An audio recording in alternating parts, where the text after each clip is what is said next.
Best here in the front, get a shirt. We got one comic left. You guys still doing good, huh?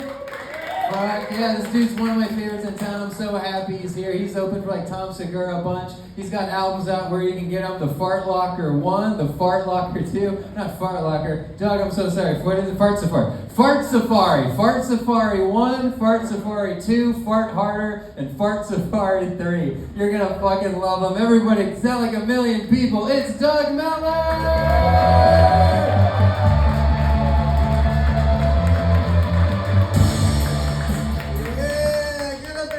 Everybody see tonight, huh? Actually, I think the next trilogy is going to be the Fart Locker trilogy.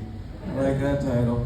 Yeah, I'm excited to be on the Glow Show, buddy, because I love psychedelics. This is fantastic. I'm more of a mushroom guy. Yes. What I love about acid, though, acid is my favorite excuse for solicitors.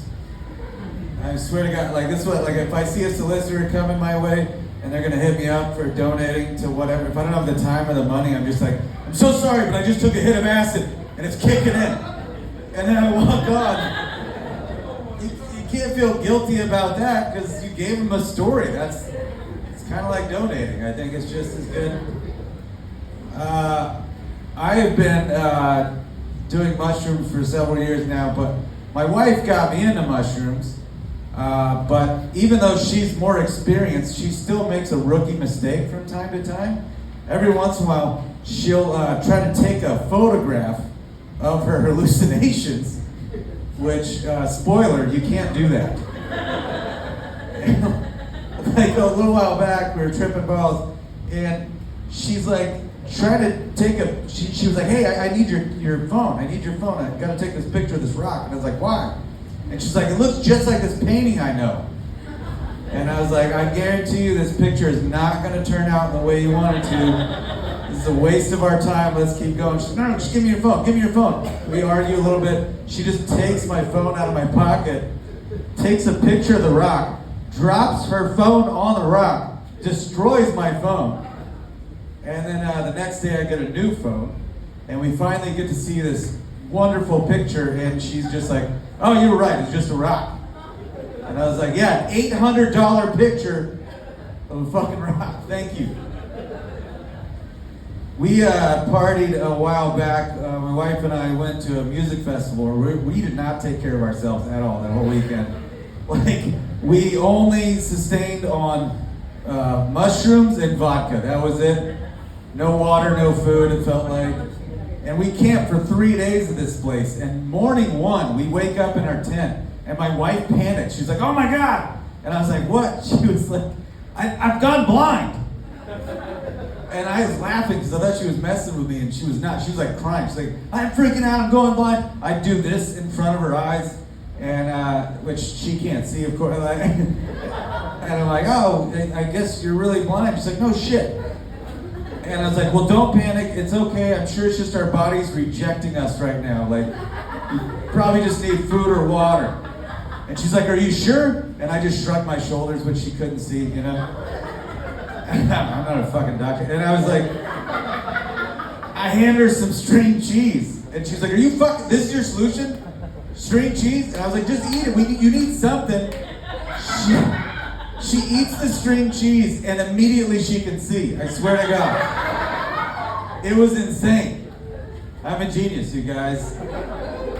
I guess I'm here to tell you, after the show, be sure to spread the word that cheese cures blindness. It's right there in front of us the whole time. I don't know why there's any blind people out there. We have a lot of string cheese. I recently found out the exact right amount of mushrooms you should take. Because I ate a lot of mushrooms one night, and then the next morning I saw in my outgoing email box that I had emailed a local air conditioning company and asked them, hey, is the guy in your commercial with the wacky mustache God? That's the exact right amount of mushrooms you should take. So I had a good time. A friend of mine that told me not to tell this story, he's while back, he had just had a baby. And a while back, his wife one night was like, hey, I want you to have a night out. Just go party, I'll watch the baby. And guys, he did party. He had a lot of acid, he took a lot of acid, and cut to hours later, 3 a.m., his wife wakes up to what she thinks is running water at the end of their bed. It's not running water, it's her husband peeing on their newborn baby. Yeah. In his defense, he was on a lot of acid, and in this trip, his baby was on fire. And the only way to put it out was by peeing on her baby. But in her defense, their baby was definitely not on fire. It was not at all. She was so mad, but not for the reasons you think. She was mad because he got to do acid without her, which, that's love, you guys, I think. And that's the story of why my friend's baby is going to have a piss fetish when she grows up. I created a little character for this show. Here we go. It's so stupid. If you stare and laugh at how tiny your hands are for what feels like hours, you might be on mushrooms. I'm not going to do the rest of that. Fuck that. All right. Guys, do you think that butterflies have tattoos of annoying drunk women on the lowers of their thorax? We just recently lost my grandfather to autoerotic asphyxiation. Don't worry, he didn't die from it. He just enjoys it so much he never has time for us anymore. My wife and I, a while back, we went to see Wilco in Santa Fe at the Opera. And we were like, what's the whitest thing we can do? We landed on that. And we ate a ton of mushrooms, so we took a lift there, right? And then we get there, we keep loading up on mushrooms. And then after the show, here's the thing about Santa Fe, not known for its wild nightlife. So after the show, there's no lifts to pick us up. We're just tripping balls, and we're in the middle of the fucking desert, and it's pitch black out. And so we just start walking to where we're staying, which is like 4 miles away. There's bears and mountain lions. It's summertime, we're terrified, and we're thirsty, and we just start walking. We make it about 2 miles, and then we're like, fuck this, we gotta hitchhike. To start off, we were like, do we hitchhike, or do we just face bears on mushrooms? And we went with bears on mushrooms, because hitchhiking could be pretty fucking sketchy. On mushrooms, we're like, we could probably communicate with the bears with their minds, it'll be fine. But we give up, we're like, we should hitchhike. And so we start to hitchhike, this guy pulls over, we're initially relieved, and then the car's just idling in the dark, and we're like, oh fuck, this guy's definitely gonna murder us. The mushrooms amplify the fear, you know? We're starting to panic, and then we get in the car, and the guy's like, what's your address? And I, again, just went straight to like panic. I was like, why does he not want to know where we live? He's gonna murder us in our sleep. I had forgotten why we were getting in the car in the first place. He's just like, so I can take you home, idiot. And he tries to plug in the address. The GPS doesn't work because we're in the middle of the fucking desert. And so he's like, you're gonna have to give me directions. Long story short, it took like 8 hours to get home to go 4 miles because I'm just saying shit like, turn left at the moon. Well, that story doesn't really have an ending yet, but we'll get there.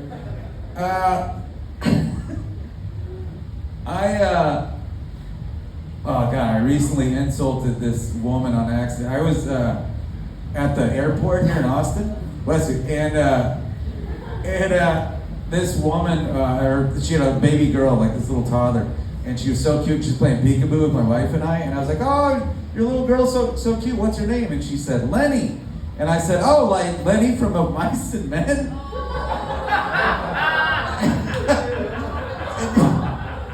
I was a 6 a.m. flight. I was not thinking it.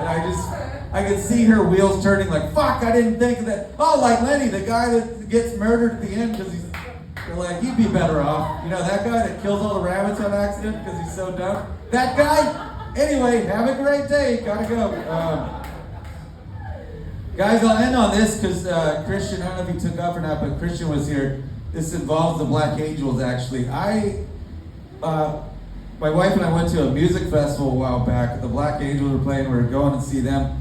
And again, involves a lot of mushrooms, around a lot of mushrooms. And after the show, we were going to the backstage area, like to their trailer to hang out. We're with their drummer and Stephanie, the best drummer on the planet. And nobody clapped for that. You should clap for that.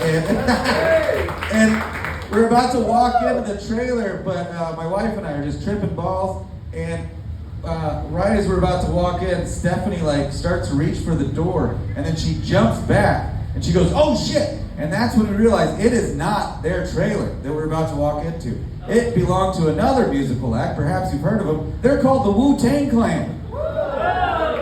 Yeah. The three of us about to just walk in there on tripping balls. I was like, "What's up, guys?" And they were like, "We gotta go." And I was like, "No, I think we should still do this. They're gonna love me right now. I can feel the universe in my heart. Who wouldn't love me?" And they're like, "No." They talked me out of it, and I to this day I still regret it. And so to find solace in the whole thing, I just tell myself that somewhere in the multiverse, another me out there, another Doug, did walk into that trailer, and he is now in the Wu-Tang Clan. Yeah, that's right. Somewhere out there, it's RZA and Jizza and Ghostface Killah and Doug. Hey, I'll end on that, you guys. Give it up for Joe and everybody celebrate.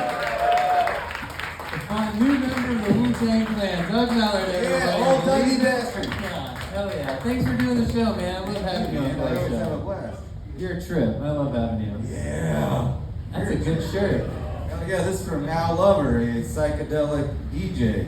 Fuck yeah. Fucking Doc Ellis? Yeah. No hitter on acid? Dude, I did acid once and I couldn't get through one episode of Alf without having a panic attack. So, kudos to Doc. I don't think I could do any sport on acid. Fuck no, that's terrifying. Baseball's coming at you, it's big, then it's small, then it's big again. I don't know. Nope, not for me. Well, you've done the show a good amount, and I forget though. Can you, when was the first time you tried psychedelics?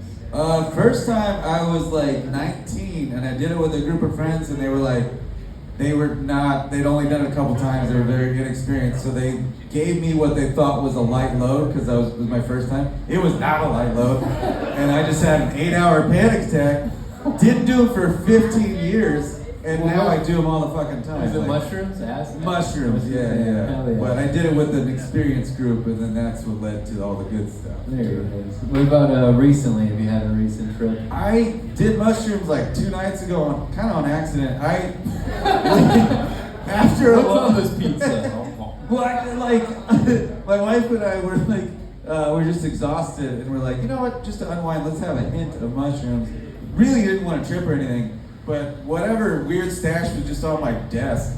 We have stashes kind of everywhere. One time, my wife was like, "Why is my shoe so full?" It was just a huge bag of mushrooms we'd accidentally been traveling with. Anyway, so we just did this little dabble the other night, just thinking light little just body buzz.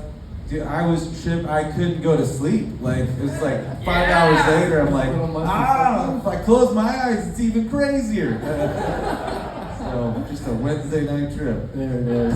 Well, everybody, Doug Mallard, everybody, let him hear it one more time. And that's gonna do it for Glow Show. Did you guys have a good time? Yeah. Gonna be selling some of the merch over there. I'll be tearing down some stuff on the stage. If you want, I only got like 10 of these left, like a death metal Glow Show t-shirt. I'm selling them for $10.